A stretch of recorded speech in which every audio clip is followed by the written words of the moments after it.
ପିଲାମାନେ ଏତେ ଲମ୍ବା ଲାଇନରେ କାହିଁକି ଠିଆ ହୋଇଛନ୍ତି ଭାବୁଛନ୍ତି କି?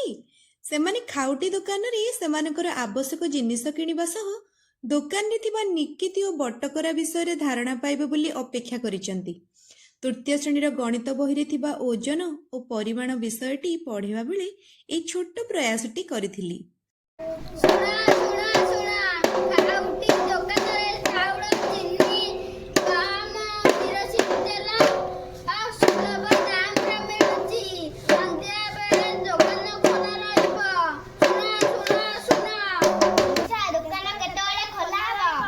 ଦୋକାନ ସନ୍ଧ୍ୟା ବେଳେ ଖୋଲା ରହିବ, ଆସିକି ନେଇଯିବ।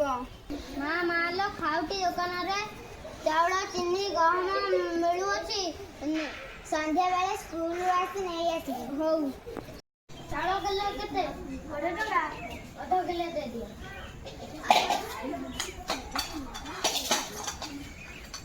ପିଲାମାନେ, ଆଜି ଆମେ ଖାଉଟି ଦୋକାନରେ ବିଭିନ୍ନ ବଟକରା ବିଷୟରେ ଜାଣିବା ନା ଜାଣିବାନି? ଚାଲ ତାହେଲେ ଦେଖିବା।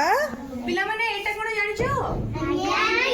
ଆକୁ କଣ କହନ୍ତି? ନିକିତି। ଆଗେ କଣ ହଉଥିଲା?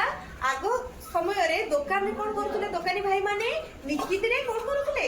ଜିନିଷ ଓଜନ କରିକି ଦଉଥିଲେ। କିନ୍ତୁ ଏବେ କଣ ହଉଛି ନା, ଦୋକାନକୁ ଯିବ, ମେସିନ୍ ଥୁଆ ହେଇଛି ନାଇଁ କି? ତାପରେ ଆମେ ଜିନିଷ ଥୋଇଦବା, ସେ ଡାଇରେକ୍ଟ କହିଦବ ଯେ ଏତିକି ଓଜନର ଜିନିଷ ହେଲା।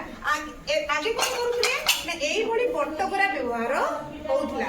ଏଇଟା ବାବା କେତେ ଲେଖା ହେଇଛି? 1 କେଜି।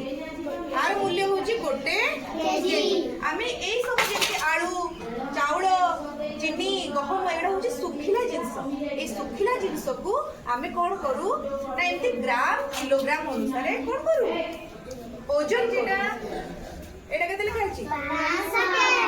500 ଗ୍ରାମ। ତାହେଲେ ଏମିତି ଦିଟା 500 ଗ୍ରାମ ହେଲେ କେତେ ହବ? 200 ଗ୍ରାମ।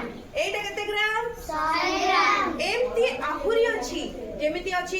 ପିଲାମାନେ, ତମେ ଆଜି ବଟକରା ଆଉ ନିକିତି ବିଷୟରେ ଧାରଣା ପାଇଲ ନା ନାଇଁ?